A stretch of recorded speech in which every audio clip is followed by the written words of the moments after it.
Welcome to Sweet Life Beat Life. We hope this video helps. In this video, I will show how to make Kusam beer updated.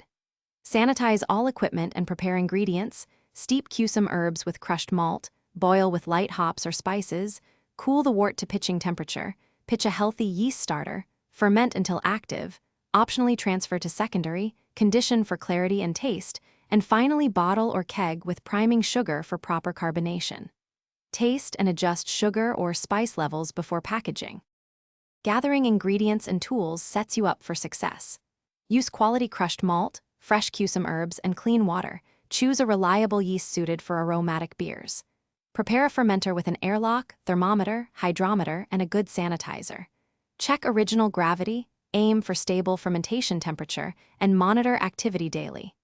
Keep notes on measurements and aroma changes so you can reproduce or tweak your recipe for future batches. If you are finding this video helpful, please subscribe and like now to support more brewing guides, and thanks for being here. Quick recommendation: bring your space to life with the Echo Dot smart speaker for brew timers and mood music while you work. It pairs great with brewing rituals and hands-free timers. Check the description for the link and other deals, and now let's get back to the video.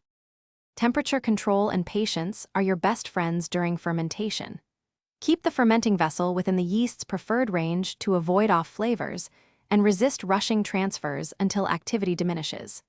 Take small sanitized samples to track taste development and gravity drops, and record any sugar or spice tweaks you make. If clarity matters, cold condition or use fining agents before packaging, and always ensure fermentation is complete to avoid overcarbonation. Thanks for watching. Consider subscribing if we helped you.